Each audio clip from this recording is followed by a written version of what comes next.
All right. This is Brian and Joe with Transparency and Merit. Tonight's show is Idolize, Demonize, and Humanize. And I think that many of us do this with our parents. We idolize them as children, then we demonize, and if we're mature enough, we humanize. And we also do this with our entertainers and our leaders. A lot of times it's either one or the other. We either idolize them or demonize them. And the truth is, these people are humans. They have all of the faults of humans. So I think a more mature look is really more to humanize, whether it be your leaders or family members. They are human. They are not meant to be idolized or demonized. They are meant to be humanized. Even when they do something wrong, they're still doing something wrong as a human being within the human condition. Joey, do you have a response to what I just said? No, it's a lot of bloviating. I didn't really think any of it made a whole lot of difference in my life.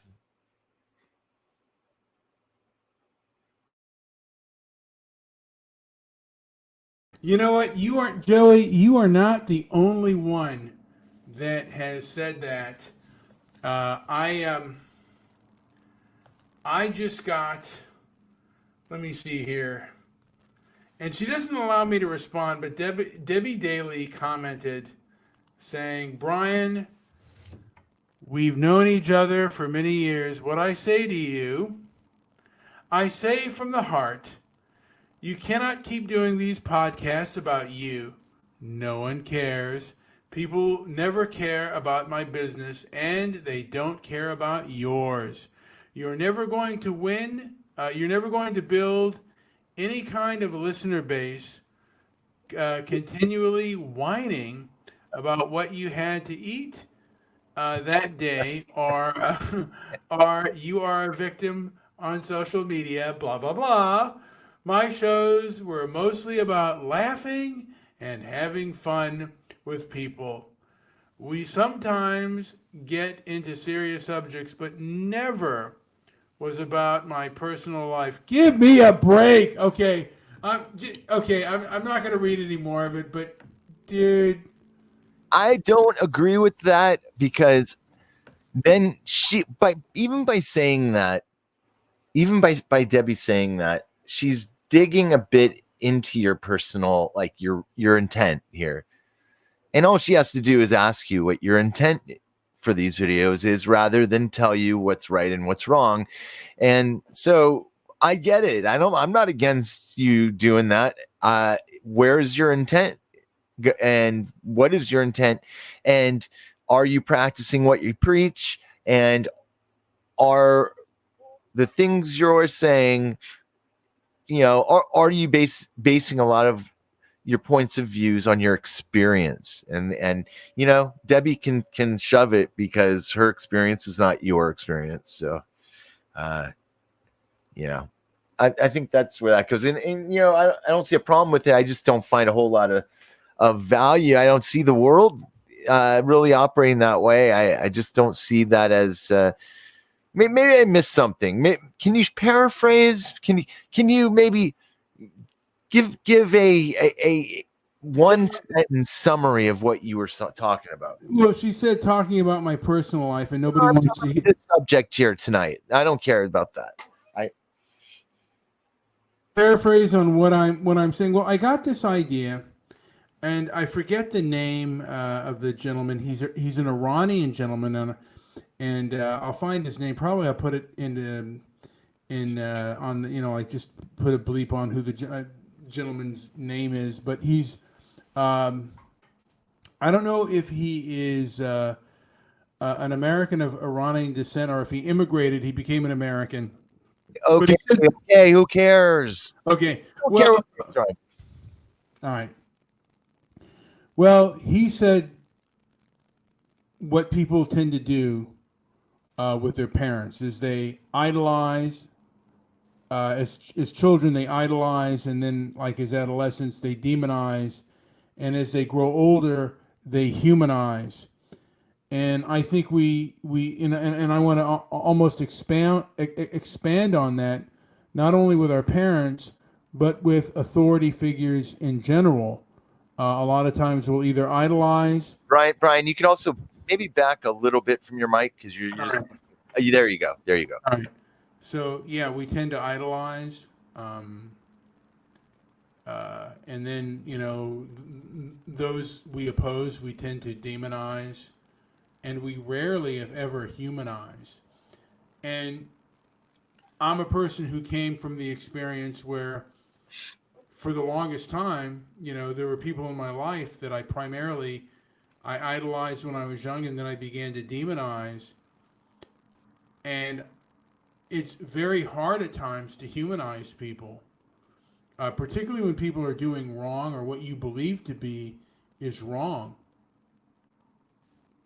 And that's certainly my struggle. Yeah, I never saw it that way though. I mean, never. I guess I never idolized my parents. I always struggled to connect with them, and part of that is because they had me at maybe a little bit older than most of the parents who are having children. If you haven't had kids by the time you're out of your 20s, and then they were in their late 30s, and it was just very different.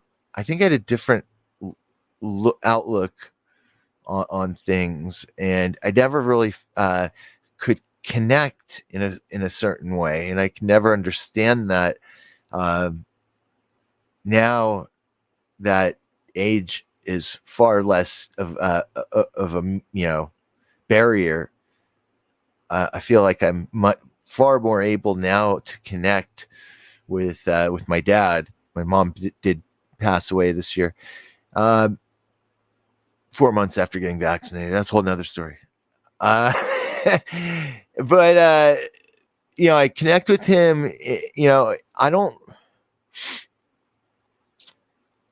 Yeah, I've gone through a lot of emotions with him, but at the end of the day, I think humanizing is certainly a healthy endeavor with these sort of relationships. The idolizing, though, I guess I get it. I have a lot of friends who 6 or 7 of my friends right out of high school, they ended up going to college and became lawyers. I don't know how that happened, but the people I had surrounded myself with all became lawyers for the most part. And all of them had parents who were lawyers. And I had a friend who became a doctor. He had doctors. His dad was a doctor. It's what they spoke at home. I don't think they chose their profession because they idolized their mom or dad. They were comfortable in a climate where discussions about law or whatever it is came up, and so it just was more natural evolution for them. Well, let me ask you this. I mean, wasn't there a time when you were younger that you idolized a film?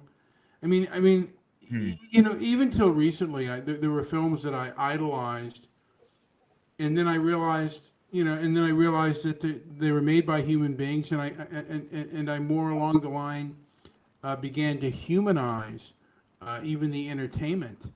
Oh yeah, I've that was for me from day one. I kind of was aware of the people behind the scenes, and there's a lot of reasons for that. Also, the age difference growing up, and there's a lot of reasons for how that happened at home. But I developed a very early cynicism for the whole thing. I enjoyed the art, and I enjoy great movies. They take me away.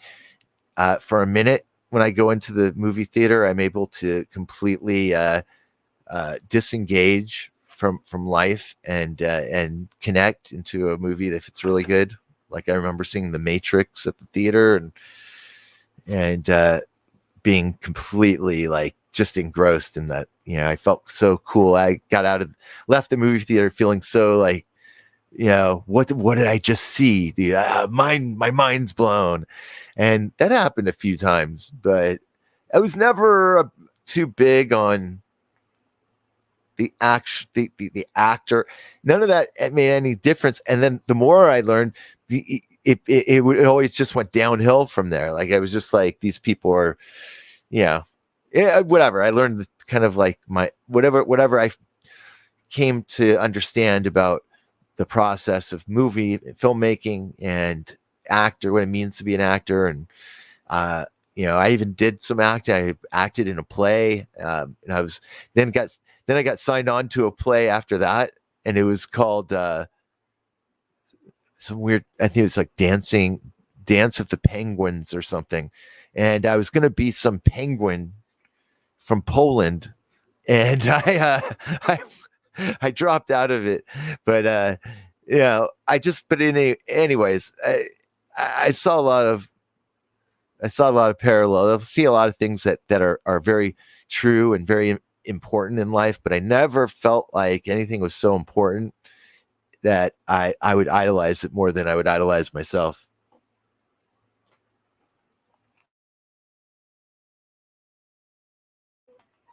You're muted. Yeah, I know I'm muted. I just wanted to. I was just.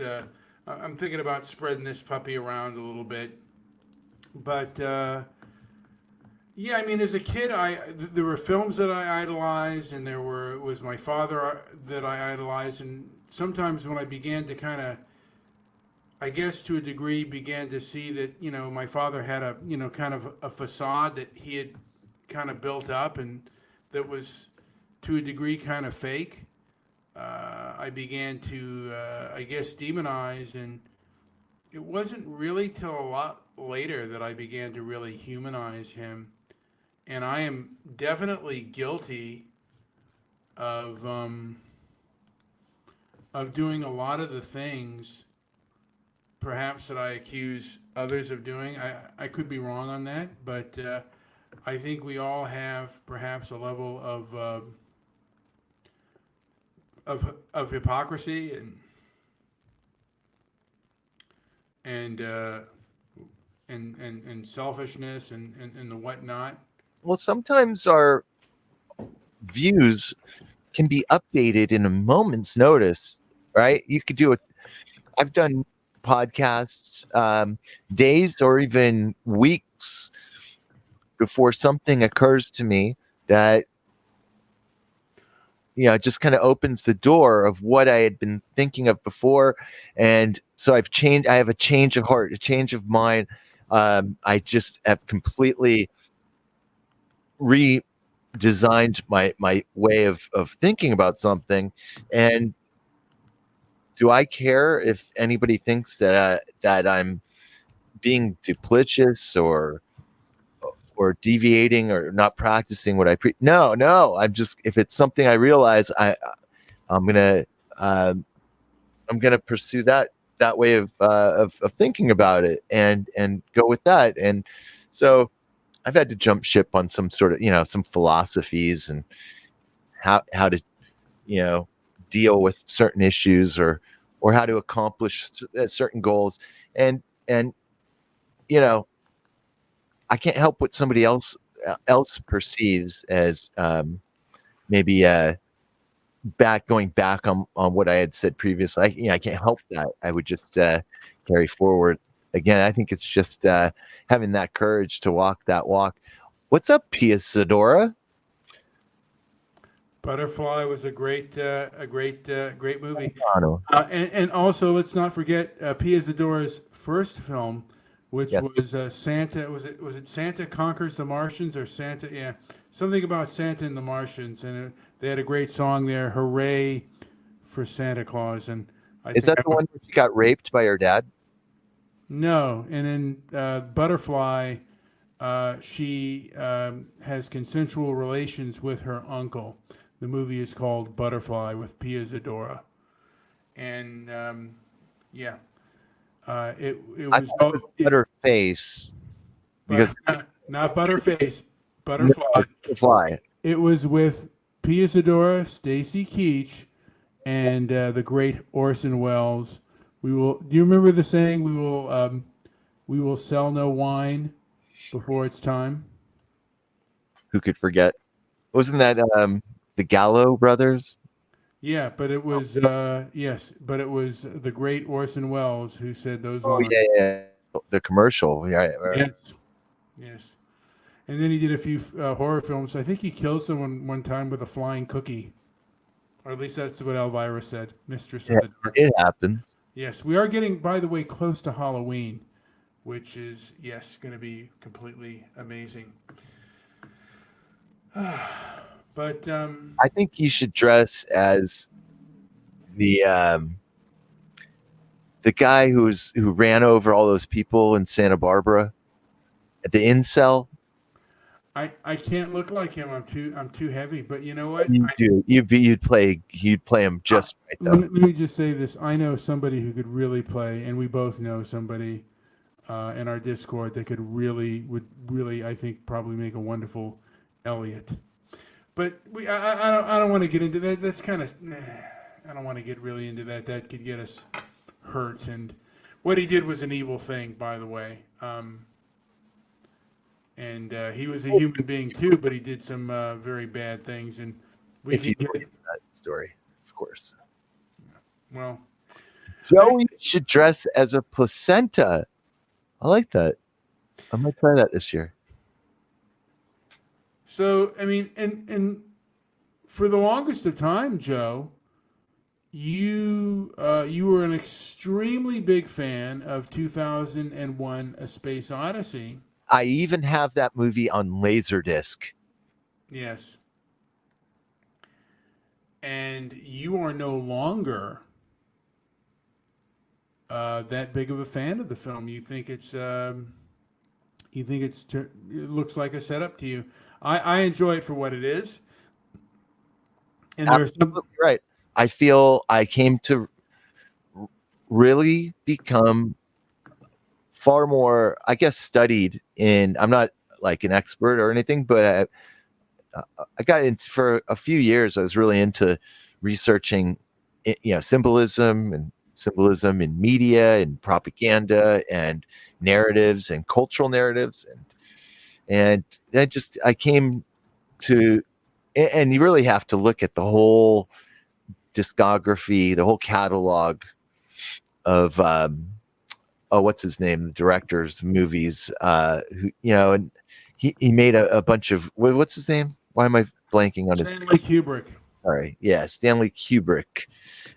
So you have to look at his whole repertoire of movies, and then I tend to kind of go back and look, and I put all my pieces together, and I just think, wow, what a insane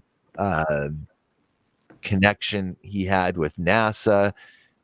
I have very strong feelings about, and much more. But there's a lot of reasons. There are a lot of documentaries now about it. But the twisting of reality and our perceptions of reality. Stanley Kubrick really played a number with 2001: A Space Odyssey. That was a film that was way ahead of its time, in my opinion.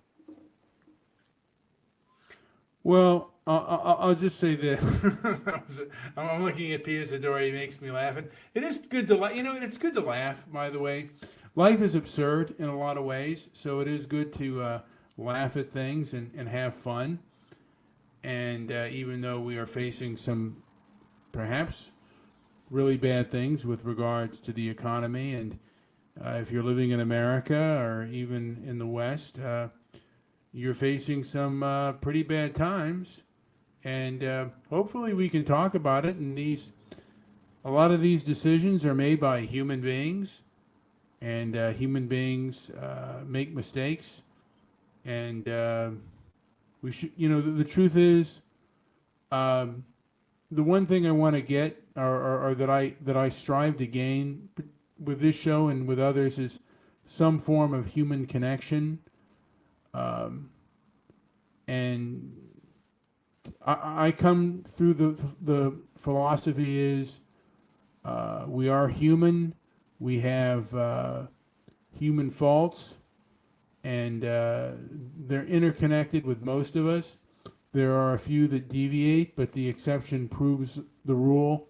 It does not discount it. And this is, can Nasty Leroy come on the show? All right. I'm going to invite some people if they want to come on the show. I prefer no profanity, but if anyone wants to come on the show, they're certainly welcome to. Gosh darn it. I don't know what's going on here. I tried to invite. Copy. Copied. I do miss Nasty Leroy. Who is Nasty Leroy? He's a, I wouldn't say a pro level. He's probably a more of a community wrestler. Oh, God. I know High Ridge Estates has actually bought his merchandise. He sometimes sports a Nasty Leroy shirt. Pia Zadora was not in 2001, I don't believe. I think Pia was able to get a senior discount at the movie theaters in 2001, but not when Pia saw 2001 at the theaters originally.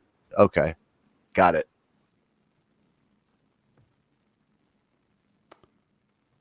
So,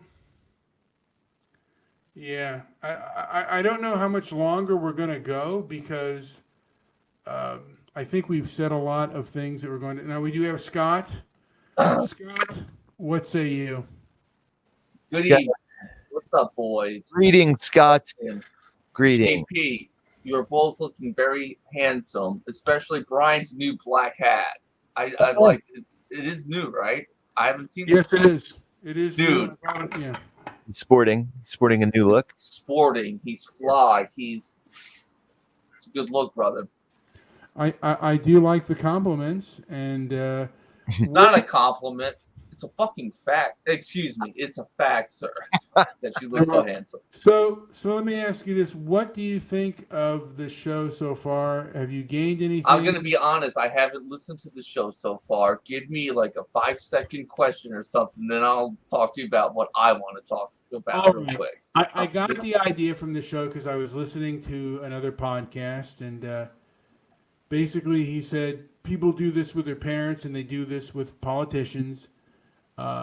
With their parents, a lot of times they idolize, they demonize, and when they become adults, they begin to humanize, and they see their parents, they idolize them, they think that they can do nothing wrong, and then they see that kick in that armor, and they begin to demonize, and then a lot of times they begin to like humanize, like, I make the same. Okay, I hear what you're saying. It's like a 1, 2, 3 kind of thing. And I wanted to just say we do that also not only with human beings, but with entertainers, politicians, and the like. As a lot of times we'll either idolize them or demonize them, and they are basically they're human beings with human faults. Have you ever heard the Alice in Chains song "Love, Hate, Love"? That doesn't have much to do with it, but I think that's kind of the wording is appropriate. You know what I mean? Yeah, of course we idolize our parents. Hopefully they're good people and they deserve to be idolized. Then we demonize them as we get older because we have to have some sort of counterbalance to help form our own identity. And then we get our shit together in our 20s and realize, okay, they're people. And we're back to generally loving them, unless they were particularly bad to you. Yeah.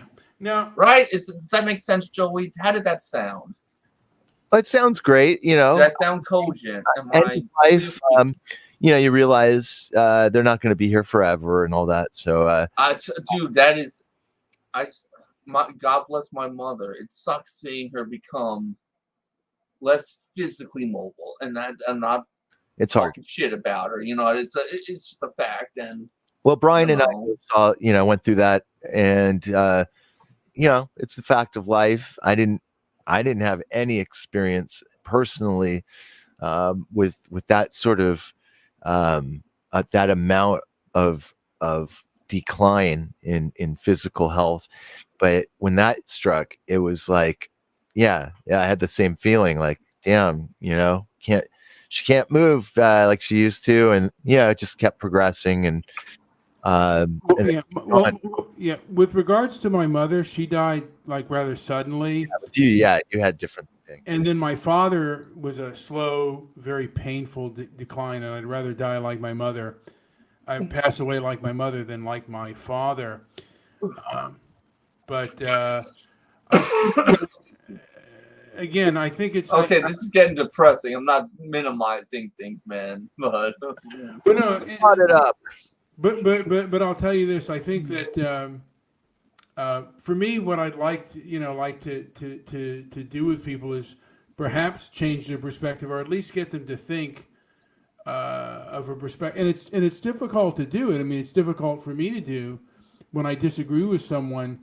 You get angry, brother. This relates to your other video that you did recently, that 3-minute one where you talked about wanting to step back and focus on yourself, maybe look a little more within. Yeah. Work on what you think are your anger issues. Yeah. I'm not going to diagnose you and say you have them. I do think you do, but well, that's not my place to fucking say it. That's for you to, you know what I mean? Well, Scott, anger is natural. It's part of the human condition, and it's part of our evolution. And there was a time when, in primitive times, when you might have to kill 5 or 6 people, because resources were scarce, and when somebody did something that you didn't like, that was it. It was on, and they were done. Right, but right now in this time and space, in the place we exist, where our consciousness is now, we can live a little differently than that. Not quite so, I don't even want to say primitive, so visceral, so dangerous. I think, I'll be honest with you, what I see society seems to be devolving back into is at least with regards to verbal and communication, we have really devolved into a very primitive state. And social media seems to have exacerbated that problem, and they seem to when they pick sides, it sucks. It's bullshit. And sometimes I don't think they even have a choice to pick sides. If the FBI is coming to Mark Zuckerberg saying, you need to censor these stories. Yeah. Does even a billionaire have a choice? Everything's so interconnected. I need to talk for a second before I go. I'm here as a messenger from the Discord. If there's any way we could get everyone to chat, if you want to move your show over there, we have Nasty Leroy there. We have Luke there. We have Liz there. Yeah. So your eyes sparkle there, buddy. Your magic Hollywood eye. You might want to remind everyone that they would be. Yeah, I don't know how if I can do that. Yeah, I don't know either. We probably could, but let's see if we want to keep going. Brian, do you want to keep going? You know what? I don't know if I want to continue going on with this subject, but I wanted to say the thing that Scott brought up, that the FBI and this and that. But I think to a degree, Mark Zuckerberg believes in what he's doing, and he is on the left side. I think what gets people angry the most is any form of hypocrisy, and I believe that hypocrisy is a form of abuse. Would you agree with that, Scott? No, I don't think it's a form of abuse. I've said this before. I think it's so ingrained in our fucking natures that that would be the same as calling human nature abusive. And maybe you can say that. That is true. And look, hypocrisy, of course, is very infuriating. I will agree with you on that. But the fact is, we're all such hypocrites. But it becomes hypocritical to be mad at the hypocrisy. If you think about it too long, Brian, you get into this fucking effing logic loop where you're making yourself just make no sense. well, Maybe make yourself angry. I don't know. JP, what do you think? Okay, let me just. JP's here to help moderate, not that we're arguing. But Scott, before he does, I just want to respond to this. Hypocrisy is painful, and the thing is, these people have stopped debate, and they've stopped discussion, and you cannot be aware of hypocrisy if you're not willing to have discussion. And I do believe that in a civil society, anytime, for the most part, I mean, there are exceptions to the rule, but anytime punitive action takes place, due process should be required. People should be given the presumption of innocence and should be given their day to be heard, their right to be heard, and the right to defend themselves. I believe in that. I think that's not a bad thing to believe in. It's not. It's just not practical. I'm not trying to be an asshole to you, man. I'm unkind to you. See, I'm working on it, Brian. I'm trying to moderate my language. Let me ask you this. Sure. I said whenever possible. I know that it's not always possible, but whenever it's possible, if you're going to cost someone a job for something that they may or may not have said on the internet, shouldn't there be a place where they can be heard and defend themselves? And yeah, but Brian, that becomes like, what are we going to set up a government institution I didn't say to do this, or government. private industries to do this now involved to like gang warfare? First of all, okay, Scott, I'm not talking about a government institution. I'm talking about a moral body to say, hey, does this person really deserve the scorn? Any moral body needs the backing of some sort of societal force that is viewed by that society as legitimate. Again, all right, wait, we're getting into the weeds, Brian.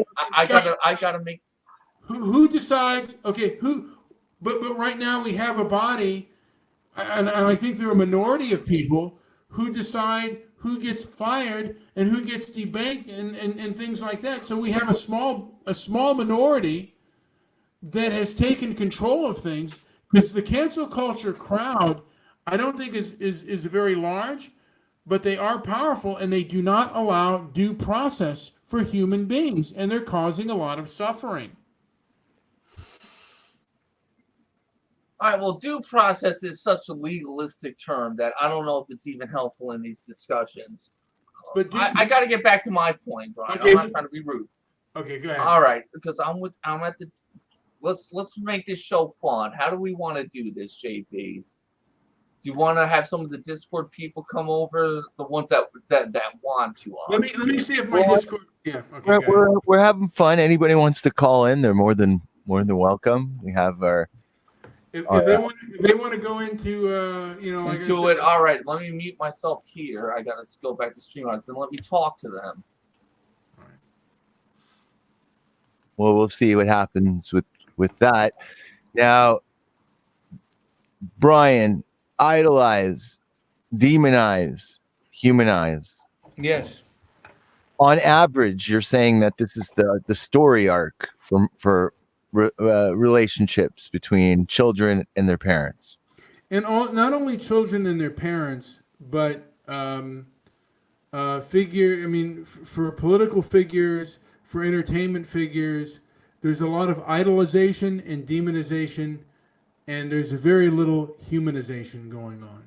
I could be wrong on that, but that's what I'm saying, and that's what I'm seeing right now. I personally feel that's changed. I think that the tricks of old don't work anymore. I don't feel there's that same level of, I think that's, in other words, I think we've seen the last of that, and that the movies, the whole movie phenomenon, like going to theaters on Friday night, is dead. It's not part of the culture anymore, and that had something to do with it when it comes to movies and act, that sort of thing, like people coming out of the theater pumped. It's a real commitment these days to watch a whole movie. You know, My view, it's really hard. You guys, it's got to be a damn good movie. I'll tell you this, Joe. I remember when we had that, when we had the kind of the history of movies and movie theaters come along, and this gentleman said that movies hurt live plays more than television hurt the movies. And the thing of it is, but there are still, there are still live plays. There are still productions and plays. They're very limited, but they're there. The movies are still there. And you never know what can make a comeback or what can't. I mean, like I said, the things that were recent came and went. Like, remember Blockbuster? Remember all the video stores you used to go to behind the curtain? All that's gone. But the movies, there's the Egyptian, there's the Arrow, and they show classic films. There's still that feeling of the lights going down and that huge screen. So that is still there.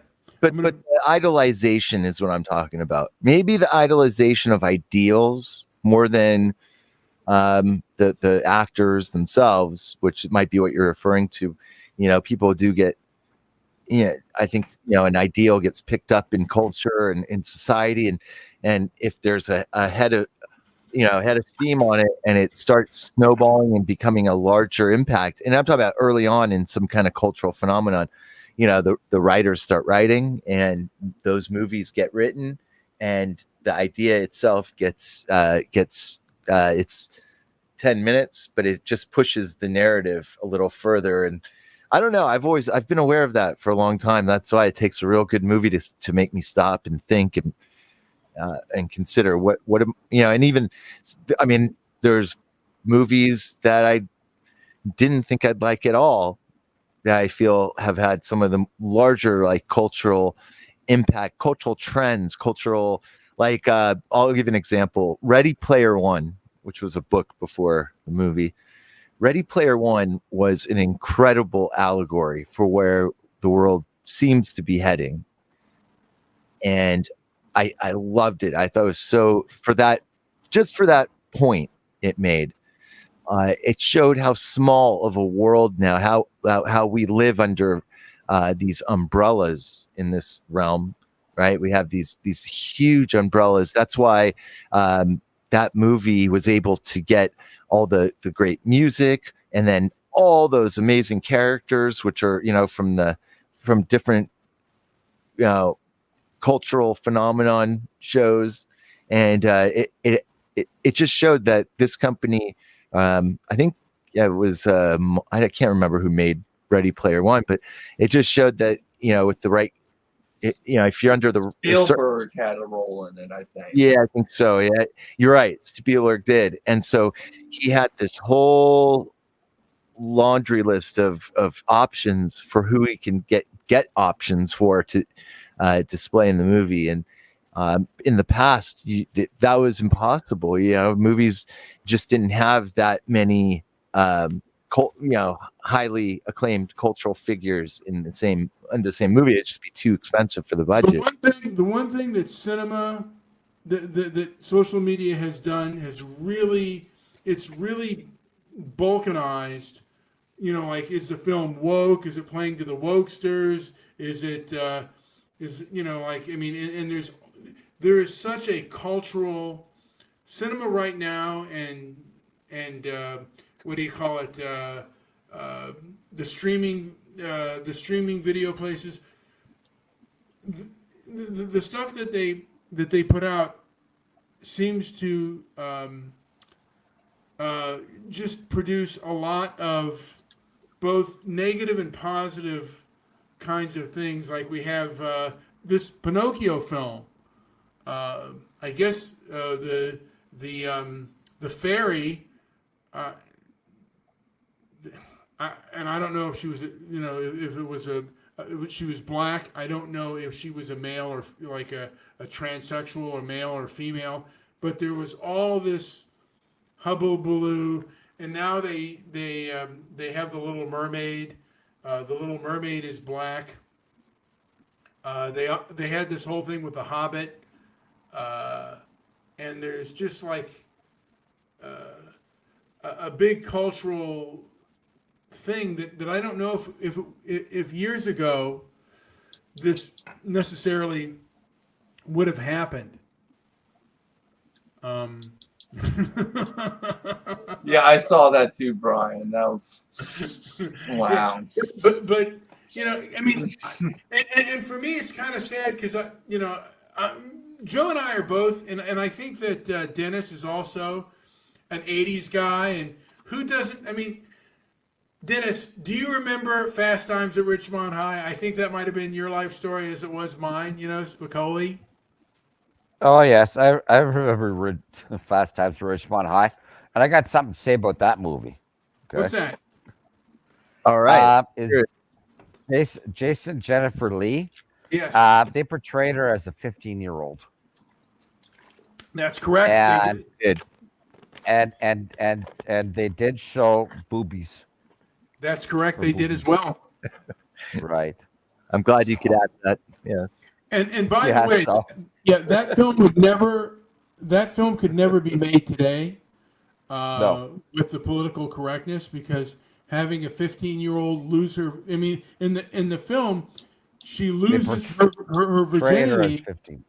Yeah, they portrayed her as 15. She was older than that in the. I mean, like she actually was, like the actress Jennifer Jason Leigh was older than that, but she played a 15-year-old, and her first date I think is with a 27, 26-year-old, maybe a 24, 20, but he was in his 20s, and she loses her virginity to him. And they wouldn't even And- pay for the abortion. Well, no. Okay, she had a child with a guy that was more her age, but the first scene in the movie, the first sex scene in the movie is with an older gentleman, and we got Kitty Kaya here. So, yes, but yeah, so it was. But I like Spicoli. I That like was me. Spicoli That was too. me in high school. Everybody loves Nicole. Yeah, Yeah. that was me. Everybody wants to roll out their van with a plume of smoke. Yes. Now, did you have long hair back in those days, Dennis? Me? Oh yeah, man. Yeah.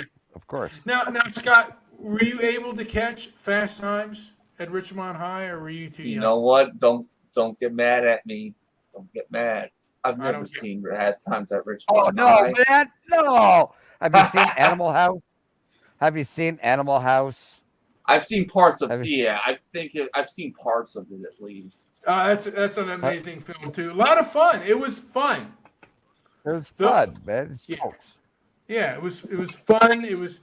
Now, Joey, have you seen Animal House? I'm assuming you have. I mean, we're about the same age. Yeah. And that was fun.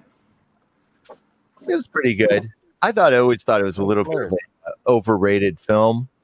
I don't How think it about was. Porky's? I loved How about Porky's. Porky's? Yeah, Beulah Porky's? Ballbreaker. Yeah, of course. I enjoyed I Okay. mean, to me, Animal House. Bluto. Bluto. Do the Bluto. Do the Bluto. How about Belushi. Stripes? Yeah. How about Stripes? Brian, did you Stripes? Bill ever, Murray? Yeah. did you ever take an egg in your mouth and do like Bluto did? No. I'm a zit? No. No. I No, thought it we was a have- marshmallow. We have Howard Jr. on. Mm. Hello, Is it- Howard Jr. Welcome, Howard. Welcome, Howard Jr. Welcome, Howard Jr. By the way, does Kitty have anything to add? Any comments so far? I do not know what Animal House is. I've watched Animal Farm. And Dennis, I would like permission to eat your flesh, like Kitty- cook you on a grill. Were you born in the 90s Uh, or 2000s? I wasn't around during 9/11. I'll tell you that much. Okay. Yeah, a lot of these movies. Is this legal to have somebody? Wait, are you over 18, please? Yes, sir. I am 19 years old. I would not be here if I were a kid. Thank God. All right, and you're gonna eat my flesh when I'm dead after they burn me into ashes. We'll I- freaking Okay. see you. We needed a volunteer to eat Dennis's flesh, so you're up. Good. Anyway, Yeah, you got to catch him. yeah, but those old classic movies were, classic, man. Like Caddyshack. Caddyshack Right. was like, funny, How about Night Moves? Night Moves? Yeah, with Henry Winkler. This is JP reminding Brian to shut up.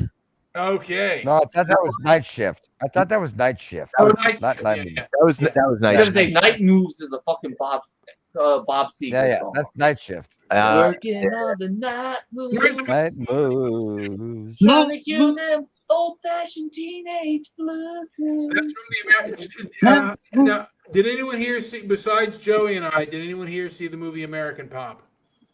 Yeah, we've seen American. I've seen American Pie. I've seen American Pie. I've seen American Psycho and American Killers. American Pop was an animated film, and it was incredible. It was No, I think that was Ralph Bakski's best film. Mhm. And you know what, guys? I think this is just becoming a it's a circus. It was a real difficult flashy movie, movie. and Yeah. really, I don't think any. And no offense to anyone here, but I don't think we're gaining anything from Oh, hold this. on. Let me just ask Kitty, what is your favorite movie of all time? Or maybe not your of all time, but one of your favorite movies. My favorite movies. It will have to be Ralph Bakshi's Lord of the Rings. Really? Now we're talking Lord of about the Ralph Rings? Bakshi. It's the first I can think of. Excellent call. What do All you think right. about that new series? Dennis- The new Lord of the Rings series coming out on Netflix or whatever. I haven't checked it out yet. I won't be watching that either. I maybe one day. Dennis, do you have a favorite movie? What would you say it is? I like Excalibur. I like Oh. a lot of movies. I like I love 2001. Excalibur. Caliber. Yeah, Wow. Excalibur was cool. Yeah.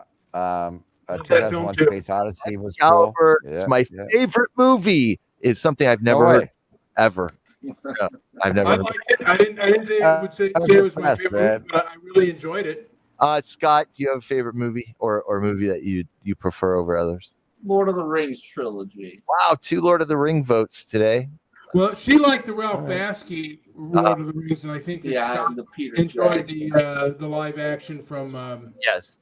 I forget the director's name now. My Peter mind's Jackson. going. Yeah. All right. And Just- Citizen Kane. Excellent. Maybe my favorite movie of all time. Pia Zadora almost nailed it. I think I would have to go with Citizen Kane. Oh, you know what? Okay. Sorry, JP, but you brought into mind all of Clint Eastwood and the rest of those boys, the spaghetti westerns, right? Like Yeah. Good, Bad, and the Ugly, like all the Fistful of spaghetti westerns. Dollars. Fistful of Oh Dollars. yeah, man. Oh yeah, man. Fistful, yeah, for a few dollars more, For I me, just found a wooden vampire tooth on my floor. Uh-oh. How about Why is you? it wooden? Favorite film? you know what, Joe? It depends on the mood I'm in. Mm. But I think as of now, and it always changes, but like the mood I'm in right now, I think I would enjoy The Heart is a Lonely Hunter. Wow. Oh, I don't even think I've seen it. I really I like never it. even heard of it. Wow. I've you lived been through like the an Oscar or plots something? of some movies. What's that? Yeah. I've lived through the plots of some movies. Really? And do you have What any? about you? Yeah, what kind of plots are you looking for in a movie that might interest you? I like some intense drama, and because I like Debbie Daly, and I like movies Daily that drama. I like movies that can successfully mix a little bit of sexuality with a little bit of drama, with a little bit of violence, with a little bit of history. I kind of like movies that can kind of touch on it all. Like Yeah. Pulp Fiction, like kind of was like one of those. Oh, Pulp Fiction was awesome. Had every little How bit. about, how about? Sorry. Yeah, go ahead. No, Deadpool. Like Deadpool mixes Good. up the action, the killings, and it's funny. You know, Damn. it's, Oh, yeah. and it's got a little bit of romance in it. Huh? Yeah, it was good. A little Yeah, tongue in cheeky, you know. but it was pretty good. I like that movie. Yeah, it was funny. You know. And you know, the thing of it is, it was about having fun. And I love Dirty Harry. Oh yeah. I love Magnum Force. I love Magnum Force. Love Rocky 2 as well. Even though my dad did not like Rocky 2, but I looked at it again, and I think Rocky 2 is, you know, like just, it's really good. Okay, Brian, I got to ask you this question. And I think JP answered this for me before. Was it John Travolta or Sylvester Stallone that was in a pornography movie before Oh, it got it big? was Sylvester Stallone. I forget the it was original like- name of it, but it was renamed. They put it out on video, and it was renamed the Italian Stallion. Oh, okay. So it was Sly Stallone did a little bit of porn before it became, He sure did. Vinny Barbarino. Vinny Barbarino. Remember when movies would have midnight showing? Oh yeah. Oh man, those were the Yeah. best. Hey, we had blue movies up in Canada. Yeah. Like after 1 o'clock at night, you know, one channel would have blue movies. They were like softcore porn, Yeah. right? You know, Disappointing. anybody can. Huh? Pardon me? Now let me ask you this, Dennis. Did you ever see the movie Hardcore with George C. Scott? Turn it off. Oh, I know about the scene you're talking about where he has to watch the start of the porno. He's in the theater going, fucking raging and quivering and crying. Yes, it's wonderful. What a wonderful feel-good moment. You know, the film's it's Is still a it? good film. It's a good film. Nice. I mean, it's not, you know, like I said, it doesn't bring a kick in your step, but it's a good Here, movie. how about this one? How about this one for you, Brian? Have you seen All That Jazz with Roy Schneider? Roy Scheiler? Yes, I did. Yes, I saw Roy that. Schneider. How Roy about Schneider. All how That No, Jazz. Scheiler, dude. here's two movies I liked. No, Roy Schneider. What? Fade to Black. I liked that movie a lot. Fade to Black, and I also liked Pink Floyd's The Wall. Oh, I love The Wall, man. On The Wall. acid? Yeah, it's awesome on acid. You got to be on acid. Oh, on I'll that. watch it sober. Okay. Yeah, sober or not? It's, What? No. It'll fuck you up. Watch it sober. No. yeah, it is. But I've always liked movies that really kind of dig in like that. Like How about things and- Clockwork Orange? Clockwork Orange. Yeah. That's How about that's that the one? best movies. I like a lot of noir pretty films and what do they call it? Like post noir or I can't know. There's some other kind of weird genre. Anyways, yeah, that's always been one of my favorite Uh, as far as looks go. hey, 12 Monkeys was interesting. You know. Yeah. I found that interesting. All right, Brian. What are you at? Where are you at?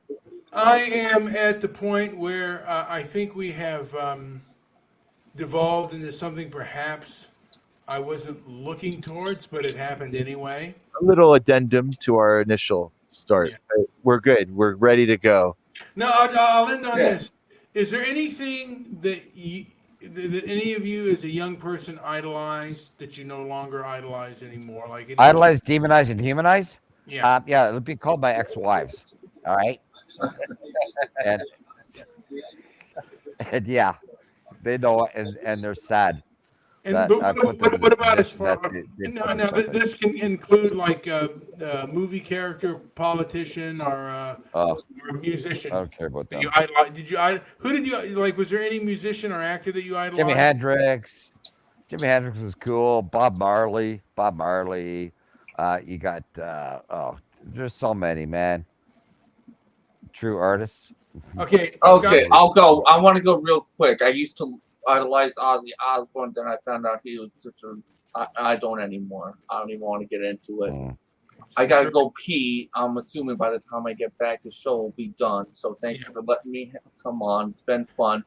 Join us in the Discord, you two. Sure. JP. How about you, Joey? Yeah, You idolized when you were younger? I've been racking my brain for something. I always like to. I always just paid attention to my elders. I always thought they were great, and when I started finding the reality that even some of those people had kind of questionable lives, they had mistakes in their lives. That was kind of like a heartbreak, I guess. But you like their talent, though. You like the talent. As a child, The I was lifestyle. like mesmerized by what they could say and what they could do. And then later, when I thought, because then I was like, oh, I want to be like that. And, I just realized that there's only one way to walk around, and that's my way. All right, guys. Best movie. Oh my God. I don't know. Maybe that porn he was in. All right, guys. Subscribe. Well, we'll leave it up at Leave a that. comment down below. I got to get going. The show's been on too long as it is. Not really that good. Anyway, guys, like, subscribe, leave a comment down below. I promise we'll do better next time. Thank you.